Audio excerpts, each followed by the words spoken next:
తన 100 రోజుల పరిపాలనలో వరదలు, ఆడపిల్లల మీద రేపులు, వైఎస్ఆర్సీపీ వాళ్ళని మర్డర్ చేయటం, నరికి చంపటం, వాళ్ళ మీద తప్పుడు కేసులు పెట్టి ప్రజలకు ఇచ్చిన ఏ హామీ నెరవేర్చలేదు. కాబట్టి ప్రజల్లో తనకొస్తున్న చెడ్డ పేరుని డైవర్ట్ చేయడానికి డైవర్షన్ పాలిటిక్స్లో ఈరోజు వెంకటేశ్వర స్వామిని కూడా చంద్రబాబు నాయుడు గారు వదలలేదనేది మనకు స్పష్టంగా కనిపిస్తోంది.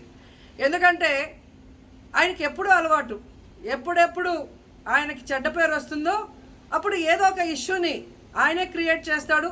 దాన్ని తన వర్గీయులతో పబ్లిసిటీ చేయటం, దాని మీద డిస్కషన్లు చేసి ఎదుటి వాళ్ళ మీద నిందలు వేయటం ఆయనకు అలవాటే. కానీ ఈరోజు మీరు చూస్తే సాక్షాత్తు టీటీడీలో తిరుమల లడ్డూ మీద ఇంత దిగజారుడుతనంగా చంద్రబాబు నాయుడు గారు మాట్లాడతారని ఎవరు ఎక్స్పెక్ట్ చేయలేదు. ఈరోజు ఆయన మాట్లాడాక ప్రతి ఒక్కరు కూడా చీకొట్టడం మనం గమనిస్తూనే ఉన్నాం. ఎందుకంటే సాక్షాత్తు చంద్రబాబు నాయుడు గారి కొడుకే చెప్పాడు టీటీడీలో ముఖ్యమంత్రికి ఎటువంటి సంబంధం ఉండదు అని. అలాంటప్పుడు జగన్మోహన్ రెడ్డి గారు ఏదో దగ్గరుండి తిరుపతి లడ్డూలో యానిమల్ ఫ్యాట్ని మిక్స్ చేయించినట్టుగా ఆయన ఈరోజు ఆరోపించడం ఎంతవరకు సబబని నేను అడుగుతున్నాను. ఒక్కసారి మీరు గమనించండి, చంద్రబాబు నాయుడు గారు ముఖ్యమంత్రి అయిన తర్వాత జూన్ 21వ తేదీ ఈవోగా శ్యామలరావు గారు మరి అక్కడికి రావడం జరిగింది. నెయ్యి వాసన చూస్తూ లడ్డూలో స్వచ్ఛమైన నెయ్యిని మేము వినియోగిస్తున్నామని ఆయన చెప్పడం కూడా మీరు అందరూ గమనించుంటారు. జూలై 6వ తేదీ 12వ తేదీ 2 సార్లు ట్యాంకర్లది టెస్ట్ చేయడం జరిగింది. అందులో వెజిటబుల్ ఫ్యాట్ మిక్స్ అయింది కాబట్టి దాన్ని రిజెక్ట్ చేశాము, దాన్ని వాడలేదు అని శ్యామలరావు గారు చెప్పడం మనం అందరం కూడా గమనించాం. అలాంటిది 2 నెలల తర్వాత ఇప్పుడు చంద్రబాబు నాయుడు టీటీడీకి సంబంధించిన దాన్ని టీడీపీ ఆఫీస్లో ప్రెస్ మీట్ పెట్టి ఇలా యానిమల్ ఫ్యాట్ కలిసింది అని ఒక నింద వేసినప్పుడు దాన్ని సమర్థిస్తూ మళ్ళీ శ్యామలరావు గారితో ప్రెషర్ పెట్టి ప్రెస్ మీట్ పెట్టించి ఎలా మాట్లాడిచ్చారో మీ అందరూ కూడా గమనించారు. సాక్షాత్తు నారా లోకేష్ గారే చెప్పారు టీటీడీతో ముఖ్యమంత్రికి సంబంధం లేదు అని. అలాంటప్పుడు జగన్ గారి మీద ఎలా నిందలేస్తారని నేను అడుగుతున్నా. ఈరోజు మీ ప్రభుత్వంలో మీ ఈవో ఉండగా మీరు టెస్టింగ్ చేసిన మిల్క్లో వెజిటబుల్ ఫ్యాటా ఇంకో ఫ్యాటా ఉంటే దానికి బాధ్యత ఎవరు? శ్యామలరావు గారా, లేదా ప్రభుత్వంలో ఉన్న చంద్రబాబు నాయుడు గారా, లేదా ఎవరు టీటీడీ బోర్డులో ఉన్న మెంబర్సా? సో ఇది ఒకసారి మనం ఆలోచించాల్సిన విషయం. అంటే ఈవో గారు తాను జాయిన్ అయినప్పుడు ఏం చెప్పాడు, ఈరోజు చంద్రబాబు నాయుడు ప్రెషర్ పెట్టాక ఏం చెప్పాడు అనేది భక్తులందరూ కూడా గమనించాల్సిన విషయం. రెండవది మీరు చూస్తే చంద్రబాబు నాయుడు డైవర్షన్ పాలిటిక్స్ ఎప్పుడూ చేస్తుంటారు. అలాగే ఈరోజు ఆ తిరుమల కొండ మీదకి జగనన్న అధికారంలో ఉన్నప్పుడు మోడీ గారు వచ్చారు, అమిత్ షా గారు వచ్చారు, ఎక్స్ సీజే రమణ గారు వచ్చారు, ప్రెసెంట్ సీజే గారు వచ్చారు.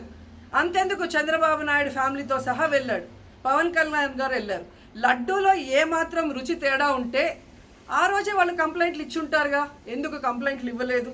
ఇప్పుడు ఆ 5 సంవత్సరాల్లో ఏదో జరిగిందని నింద వేయటానికి ఈరోజు టీటీడీని ఎంచుకొని తిరుమల తిరుపతి దేవస్థాన ప్రతిష్టను దిగజార్చడం ఎంతవరకు కరెక్టు అని భక్తులందరూ కూడా ఒకసారి ఆలోచించాల్సిన అవసరం ఉంది.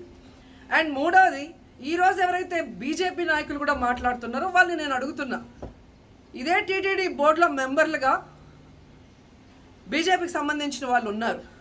మరి ఆ రోజు తప్పు జరిగితే వీళ్ళందరూ ఎందుకు మోడీ గారికి అమిత్ షాకి ఇన్ఫార్మ్ చేయలేదు, ఎందుకు దీని మీద చర్యలు చేపట్టలేదు అనేది నేను అడుగుతున్నా. అలాగే ఈరోజు తెలుగుదేశం పార్టీ అధికార పార్టీలో ఉన్న వేమిరెడ్డి ప్రశాంతి గారు ఆ 5 సంవత్సరాల కాలంలో ఈ పర్చేసింగ్ కమిటీలో 5 సంవత్సరాలు ఉన్నారు. అలాగే ఇప్పుడు మంత్రిగా ఉన్న పార్థసారథి గారు కూడా పర్చేసింగ్ కమిటీలో ఉన్నారు. మరి వాళ్ళని విచారించండి అండి, ఆ బోర్డు మెంబర్లందరినీ బయటకు వచ్చి మాట్లాడమని చెప్పండి, తప్పు జరిగిందా లేదా. ఈరోజు ఇంతమంది గొప్ప గొప్ప వాళ్ళు తిరుమలకు పోయి లడ్డు తిన్నా జరగని తప్పు వాళ్ళ పర్చేస్ కమిటీలో ఉన్న వాళ్ళు జనసేన పార్టీ తెలుగుదేశం పార్టీలో చేరిన వాళ్ళని మాట్లాడకుండా కేవలం జగన్ గారిని టార్గెట్ చేసి మాట్లాడటం చూస్తే రాజకీయ లబ్ధి కోసం తిరుమల పవిత్రను భ్రష్టు పట్టిస్తూ ఈరోజు చంద్రబాబు నాయుడు చేస్తున్న నీచ నికృష్ట రాజకీయాలు అందరూ కూడా గమనించి ఆ చంద్రబాబు నాయుడికి బుద్ధి చెప్పమని కోరుకుంటున్నా. ఇక ఫైనల్గా తనని ఎవరో నమ్మరు అనుకున్నప్పుడు పవన్ కళ్యాణ్ గారిని ఫ్రేమ్లోకి తీసుకురావడం చూస్తున్నాం. ఇది కూడా మనం అందరూ కూడా గమనించాలి. ఎందుకంటే ప్రాయశ్చిత్త దీక్ష చేస్తున్నానని పవన్ కళ్యాణ్ అంటున్నారు. ప్రాయశ్చిత్త దీక్ష ఎవరు చేస్తారు? తప్పు చేసిన వాళ్ళు చేస్తారు. అంటే చంద్రబాబు నాయుడు తప్పు చేశాడు, ఇది అబద్ధం, ఈ లడ్డూలో కల్తీ జరగలేదు, ఇది నాకెక్కడొచ్చి ఆ పాపం చుట్టుకుంటుందన్న భయంతో పవన్ కళ్యాణ్ ప్రాయశ్చిత్త దీక్ష చేస్తున్నారనేది ఈరోజు మాకు అందరికీ అర్థమవుతున్న విషయం. ఎందుకంటే ఈ రాష్ట్రంలో తిరుమల కొండ మీద 1000 కాళ్ళ మండపాన్ని కొట్టేసింది చంద్రబాబు నాయుడు. దుర్గా గుడిలో క్షుద్ర పూజలు చేయించింది చంద్రబాబు నాయుడు. విజయవాడలో 25కు పైగా పవిత్రమైన దేవాలయాల్ని కూర్చింది చంద్రబాబు నాయుడు. పూజల్లో బూట్లు వేసుకొని పూజలు చేస్తూ అన్ని తొక్కేసింది చంద్రబాబు నాయుడు గారు. ఇలాంటి చంద్రబాబు నాయుడు కోసం ఎన్ని ప్రాయశ్చిత్త దీక్షలు చేసినా ఆయనైతే దేవుడు క్షమించడు, అలాగే హిందువులు కూడా చంద్రబాబు నాయుడిని క్షమించరు. ఆ పాపం నుంచి తప్పించుకోవడానికి పవన్ కళ్యాణ్ చేస్తున్న ఈ 11 రోజుల ప్రాయశ్చిత్త దీక్ష పవన్ కళ్యాణ్కి మాత్రమే పనికొస్తుంది. కాబట్టి ఇకనైనా తిరుమల తిరుపతి దేవస్థానాన్ని అడ్డం పెట్టుకొని జగనన్న మీద దుమ్మెత్తి పోసే కార్యక్రమాల్లో ప్రతిష్టగా దిగజారిస్తే తిరుపతి అమ్మాయిగా నేను ఊరుకునేది లేదని కూడా ఈ సందర్భంగా తెలియజేసుకుంటున్నాను.